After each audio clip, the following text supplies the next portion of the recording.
Welcome back to my channel.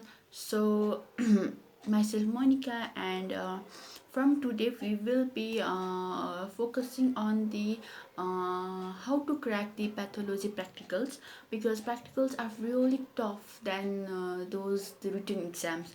From my experience, I've always felt that pathology, especially any of the practicals, they are more little bit tough in compared with the subjects, because it is about we have a lot of things to cover in practicals, and we don't know from where and how the question will be coming, except in few of these things like slides or spotters. Other questions like why you don't know from where the teacher is gonna ask, especially during external. When external is asking, you are completely blank about that thing. Okay, so from today we will be practicing about a pathology practical. So I think YY is also very important. And why I feel that YY is important, because it is about impression. Okay, if in the in it is about making an impression to a teacher. Okay, so if in practicals you will show a bad impression if you don't answer the following certain questions, my okay, Paiva doesn't carry a lot of marks, but still, if you can't make a nice impression to a teacher, then you know it will just make you feel embarrassed, and also it will just let teacher will not give you that nice marks, that you deserve. Okay, so it's very important to do nice in viva too, so that you can get a nice marks. And I think practicals, they really help you in getting the nice marks, even if your theory was wrong, even if your theory was going bad. With the help of practicals, you can raise your percentage. Okay, so let's get started. Maybe in the middle I might speak Nepali, so please cooperate with me. So before going to the main thing, we should always have the basic. So today, first of all, let's go to the basic of musculoskeletal system. Let's go to the basic, and that is compact bone and spongy bone. I can guarantee most of the first year students, they don't even know what is the difference between compact bone and a spongy bone. And I think this is very important to understand. Okay, what is compact and what is a spongy bone? So a definition is not enough for a medical student. Okay, we must have a very nice and a brief concept in every topic. So I have created a kind of difference between compact and spongy bone. Okay, so spongy means already that sponge, that you have in a house. You have seen the sponge you have in the house. So just imagine that sponge in a spongy bone. And a compact bone, imagine any one long bone. Okay, for compact bone, you first imagine any of the long bone, and for spongy bone, just imagine the sponge that we use to wash our dish, or any kind of sponge. You can. Okay, now let me go. Okay, so first, compact bone. 80% of the skeleton is made by the compact bone, whereas 20% of the skeleton is made by the spongy bone. Okay, so majority of the bones are compact bone, and compact bone is found in the outer shell of the cancellous bone. It means that in almost all the bone there is compact bone. Okay, in almost all the bone there is compact bone. Even the cancellous bone, that is spongy bone, outer shell is also made by the compact bone. So we are saying that 80% of the skeletal is made by compact bone. Then where is the spongy bone? Where is the cancellous bone? Cancellous bone are present in the ends of the long bone, inside the vertebrae, in the ribs, in the skull, and in the bones in joints.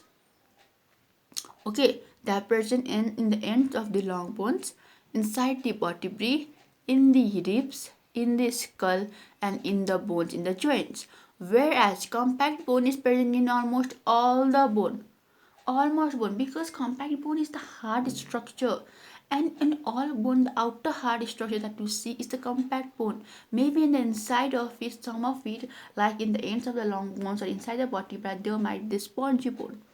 Okay, so let me tell you that by just I'm saying a spongy bone, so it does not mean that it is as soft as the sponge that we use.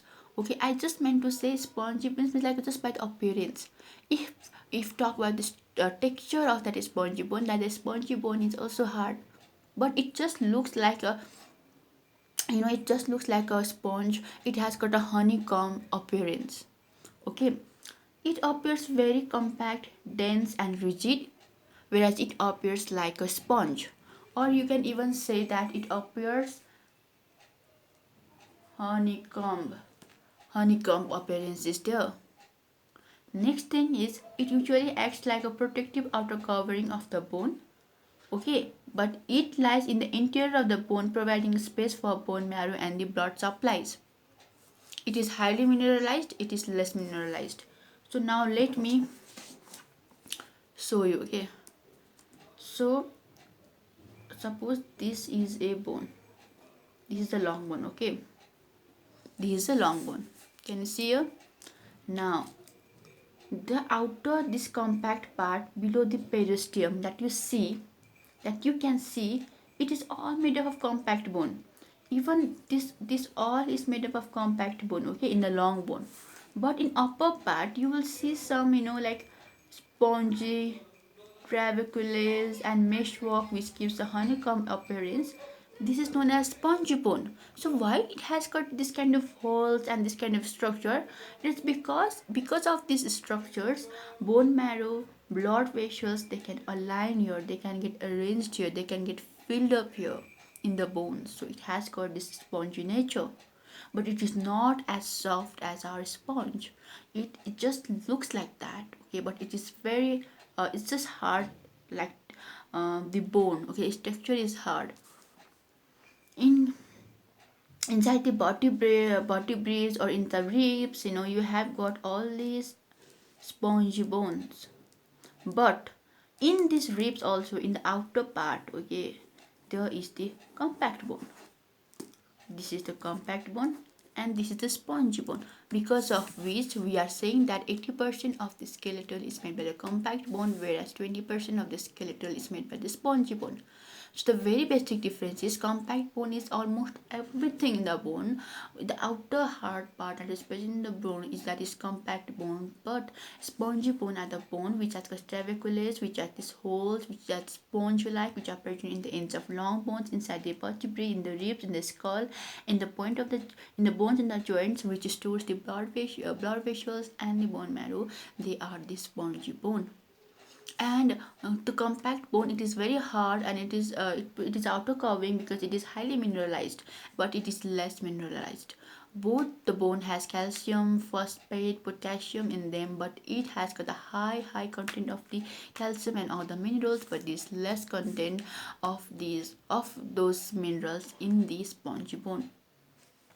This was the basic concept. I hope that you guys understood about the compact bone and the spongy bone that I wanted to share with you. Now the next thing that you should understand is the osteoblast, osteocytes, oven bone and the lamellar bone. Okay, so first thing is the osteoblast. Most of the students, they say that they don't know what is the difference between osteoblast and osteocytes. Okay, so let me just make you understand the difference between the osteoblast and the osteocytes. So osteoblast is the mother and osteocyte is the child. So have you seen this B in the osteoblast and the C in the osteocyte? So from here you try to analyze that B comes first. No, B comes first. So osteoblast comes first, then the osteocytes. So what is osteoblast? Osteoblasts are the uninucleate cells found abundantly along the new bone forming surfaces. They produce the organic component of the bone called osteoid. Means that they are the uninucleate cells. So if this is a bone forming surfaces and here the bone has to be formed, then they are found here which they produce the organic component called osteoid in the surfaces. What is osteoid now? Osteoblasts are the uninucleate cells, they are the primary cells, okay, in the bone, which are the uninucleate cells found abundantly along the new bone forming surfaces. They produces the organic component of the bone called osteoid.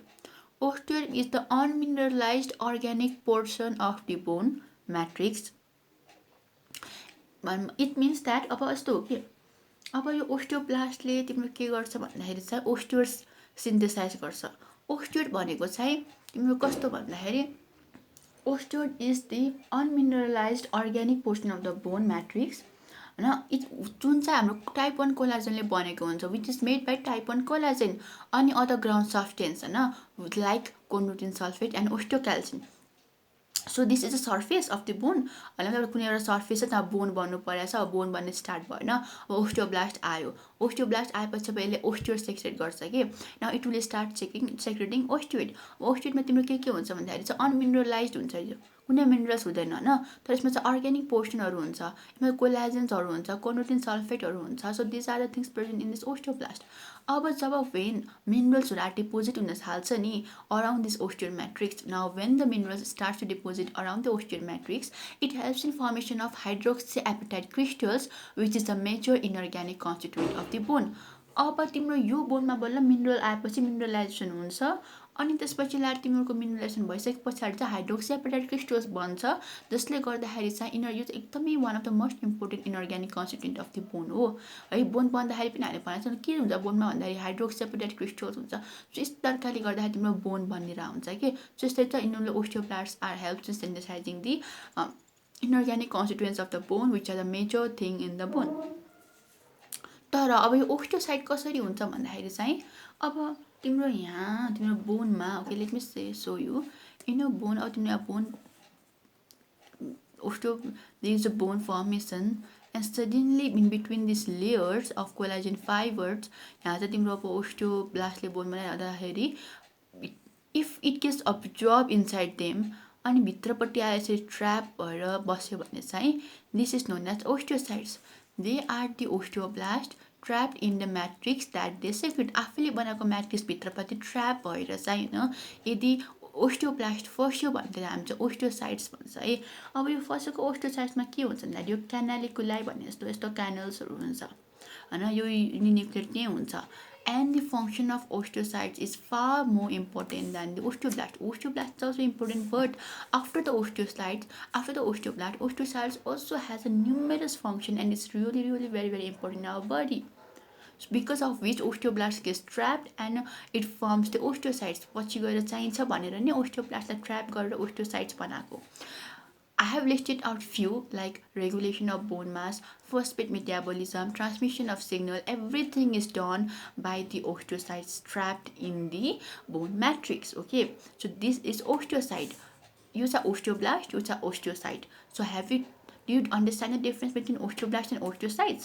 Osteoblast means a mother. Okay, this is the first one that comes that helps to make the bone matrix, and that helps. That is on matrix which is unmineralized but is organic. Okay, which consists of the type 1 collagen, which consists of the chondroitin sulfate. But when mineralization occurs, when the calcium and phosphate are depositing, then it forms the hydroxyapatite crystals, which is a major inorganic constituent of the bone. होइन, तर जब त्यही osteoblast चाहिँ तिम्रो trap भएर बस्छ त्यसलाई चाहिँ ओस्टियोसाइट्स भन्छन्. अनि त्यसपछि यसको तिनवटा फङ्सन्सहरू ट्याक्कै यहाँ लिस्ट गरिएको छ. Now the next thing is woven bone and lamellar bone. Woven bone भनेको चाहिँ if the haphazard organization of collagen fibres and is mechanically weak. कुनै पनि बोनमा सपोज त्यो चाहिँ एकदमै केमा हुन्छ भन्दा बेबीहरूमा हुन्छ कि this is generally present in the babies होइन. अनि यो यस्तो कुनै if something is not organized properly, obviously that thing is weak. Okay, so in woven bone also the collagen fibers are not organized properly, they are not kept properly, so that is mechanically weak, and that is known as woven bone, which is present in children, which babies, especially infants. But the lamellar bone, these are the parallel alignment of collagens into sheets and is mechanically strong. But now this collagen fibers starts to arrange in the sheets parallelly, making the bone stronger, which is known as lamellar bone. Okay, so this woven bone later on changes into this lamellar bone. So this is the basic of the MSK. So at least you should have these things, concept of these things. Now osteoclast is also there. So let me tell you, osteoclast. Okay, osteoclast is also there. Okay, which function is to reabsorption of the bone matrix, of bone matrix, no. reabsorption of the bone matrix. So osteoclast helps in reabsorption of the bone matrix. जसले गर्दाखेरि तिम्रो calcium, phosphorus, पोट्यासियम जुन जुन चिजहरू बोनमा छ नि त्यो release हुन थाल्छ कि release हुन थाल्छ and it helps to increase in the serum calcium level, serum potassium level. कहिले काहीँ बडीमा क्याल्सियम कम भएको बेलामा चाहिँ ओस्टियोक्लास्टिक एक्टिभिटीबाट क्याल्सियम बोनको क्याल्सियम कम भएर निस्किन्छ अनि त्यसपछि ला के हुन्छ भन्दाखेरि चाहिँ बोनमा के हुन्छ तिम्रो हाम्रो सेरममा चाहिँ क्याल्सियम आउँछ नि हामी त्यहाँको क्याल्सियम युटिलाइज गर्छौँ. So it has an resorption of the bone matrix. बोनलाई टुक्रा हुने कतै कतै नराम्रो बोन बनिरहेछ कतै कतै ल यसरी बोन बनिरहेको थियो if some bone is being like this त्यहाँ यस्तरी बनिदियो. अब यो त भएन नि त this is not a way bones will be formed. So यति पार्टलाई टुक्राउने केले काम गर्छ osteoclast. So osteoclast helps in breaking down the unwanted part of unwanted from the mass formed in the bone. Okay, so both of them, osteoblast and osteoclast, they act together. They maintain the balance in the formation of bone, in the working of the bone, and calcium and potassium homeostasis, everything. So this is all about this bone and the things that you should have knowledge of. So now after this video, after you have understood this concept, then we will start with the other topics in MSK. So in next video we will be talking about the osteomyelitis and we will go on. We are practicing here for the practical so that we will not go in detail because we won't be asked in detail about every process and every steps, but we will be asked the concept, few important points, few important topics, and we will be highlighting them and discussing them in our video. Thank you for watching my video. Please like, share and subscribe to my channel. Bye.